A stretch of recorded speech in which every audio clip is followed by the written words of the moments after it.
What is up mga katunjing? Another day, another vlog. At syempre welcome back sa ating YouTube channel. At kung ngayon pala kayo napadpad sa aking YouTube channel mga katunjing, ay inahanyayan ko kayo mag-subscribe at i-click ang notification bell para ma-update kayo sa mga susunod pa nating video. At syempre ngayong araw mga katunjing ay a day in my garden na naman tayo. Bali hinihintay ko si Kapenyo mga katunjing habang nag-aantay ng tawag ni Kapenyo. Ay dito na muna tayo kasi walang magawa sa dorm mga katunjing. Kung nababagot ako na nandun lang na nakaupo, kaya dito na lang muna ako. So ang bala ko ngayon ay lalagay ko na lang yung dumi ng manok doon sa binungkal ko mga katunying para matuyo. Kaya tara, samahan nyo ako mga katunying. G.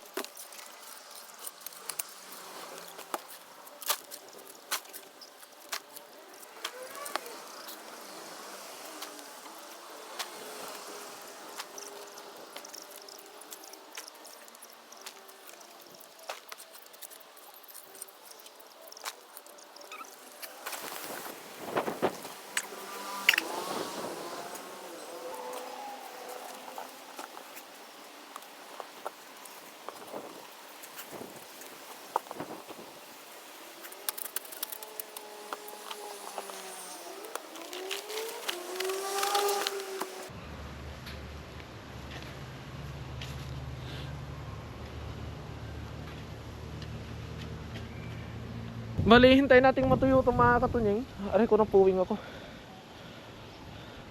Hintayin nating matuyo dahil bibili pa tayo ng patatas mga katunying. Tapos paano yun pa natin? Pauugatin pa natin yun. Hindi naman natin agad may tatanim. Kaya habang hintayin natin, nilagay na natin habang... Kasi kung bibili ako mamaya mga katunying ng patatas ay paano yun pa natin? Tawag dito yung parang patutubuin pa natin. Hindi agad natin tatanim dito ng direkta. Bali, paanuin muna natin siya. Tapos, naisip ko pa pala mga katunying, itong kabila, patatas. Itong kabila ay luya. So, yun, itatanim natin dyan mga katunying.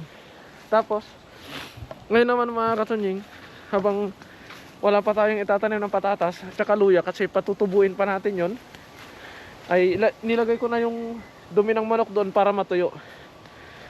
Tapos, ngayon naman ang bala ko mga katunying, ay meron kasing kulungan ng aso doon sa gilid na bakal. Eh bala kong ilipat dito sa garden natin. Ililipat ko siya dito mga katunying. Para, ay dito na lang pala. Ilipat ko siya dito kasi maglalagay ko ng extension ng kulungan ng pato natin pag ganon. So ilalagay ko siya dito para gawin kong imbakan ng pagkain ng pato. Pero ang tanong, kaya ko bang buhatin yun mga katunying? Sana kaya. Pero mabigat kasi ito mga katunying. Ito siya oh. Kaya matagal ng stock to dito. Natabunan ng damo. Natabunan na. Ayan oh. So balik kukunin natin to. Lilipat natin doon. Kaya sana ay maano natin, sana ay mabuhat natin o mailipat natin doon. Kahit hila-hilain na lang natin mga katunying. Try natin. Sayang din kasi ito, hindi na papaginabangan. Grabe, matang muna kasi.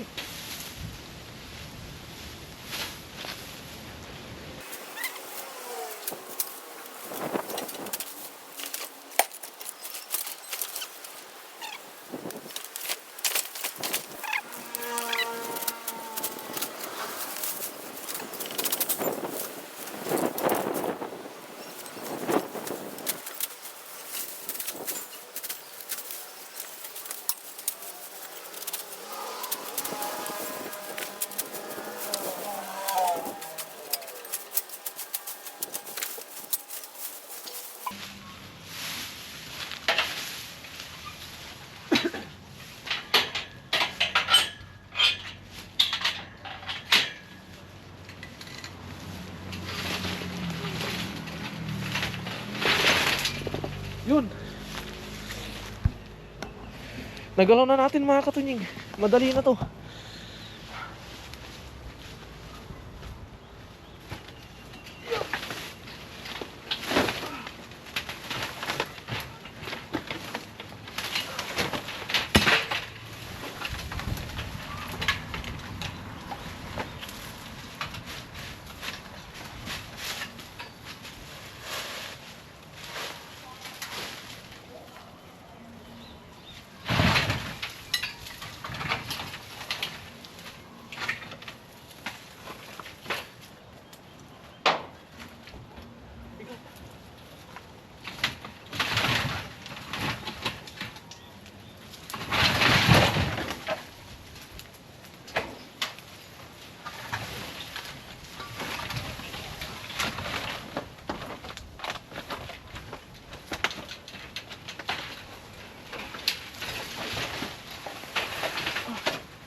Ang bigat mga katunying.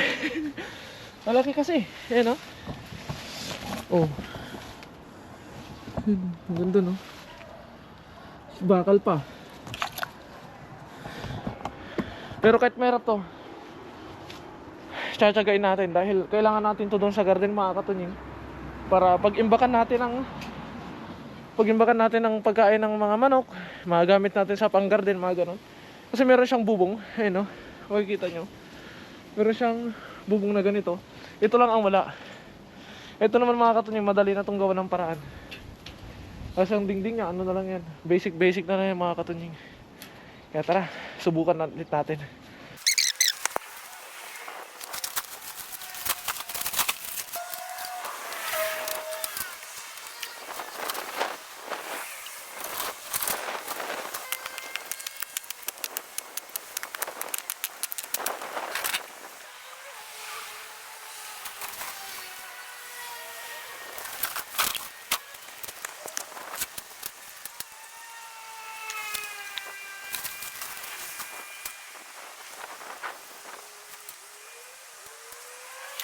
Sa wakas, na ano na natin mga katunying, nalipat na natin. Grabe, ningal ako dun Yun, ito na siya mga katunying. Bali, dito mismo ito natin itatayo. Dahil natatakot ako mga katunying ng mga gamit ko dito. Yung gamit ko sa garden, mga feeds, dito ko nilalagay. Tabla lang to mga katunying. Tapos sa silong, doon naglilimlim yung aking mga pato. Ang inano ko, baka biglang kapag namimili kami ng feeds, ay 2 sako nilalagay ko dito, baka biglang magiba, madagaran yung mga pato ko dun sa loob. Kaya ito yung naisip kong paraan mga katunying, para kahit papano ay maprotektahan natin yung pato doon.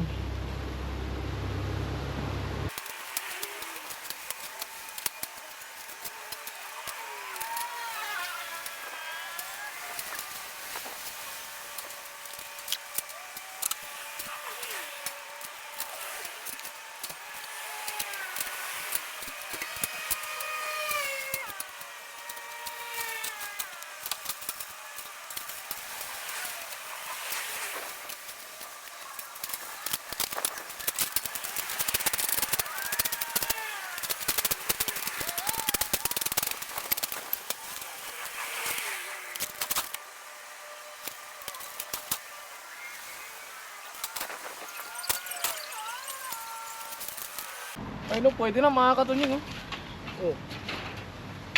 O diba? Oh my god. Pwede tayo dito. Pwede natin maging bahay ito Kung tayo nga kasya. Yung mga ano pa kaya natin, yung mga gamit pa kaya natin. Oh, diba? Para tayo nakakulong na unggoy. Para nakakulong na unggoy. Tingnan natin, testing natin. Tapos di ko mabuksan, no? Wala ko, patay. Mag-isa ko pa naman.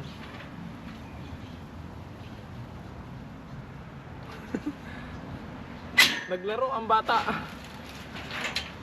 Tapos din, nailipat din natin. So, ang gagawin na lang natin dito mga katunying, ilalagay natin siya ng bubong dito. Hindi ko alam kung anong ibububong ko, pero titingnan na lang natin. Tapos, didingdingan ko pala ito mga katunying, para kapag umulan ay hindi mababasa yung gamit natin dito sa loob. Dahil dito natin ilalagay yung mga gamit natin sa paggagarden, tulad ng mga ano natin doon, gamit na maraming klaseng gamit dito natin ilalagay mga katunying. Tapos at the same time yung mga feeds, vitamin ng manok ay dito natin ilalagay para hindi mabasa. Dahil yung doon mga katunying ay nag-aalala ako baka biglang gumuho or biglang marsak. Kasi yun, baka biglang masira, dumagan doon sa pato natin sa loob. Kaya ayun mga katunying, so another mission success na naman tayo. Kasi gusto na nating ilipat ito nung nakaraan. Pinagtutulungan namin ni De, hindi namin mabuhat. Hindi namin kayang 2, tapos kaya pala natin na mag-isa. Hihilahin lang pala mga katunying. Kaya ayun, maraming salamat sa walang sawa yung suporta mga katunying sa akin at sa aking mga nakakasama. Mag-iingat po tayo palagi and God bless po mga katunying. Bye bye, matutulog na ako.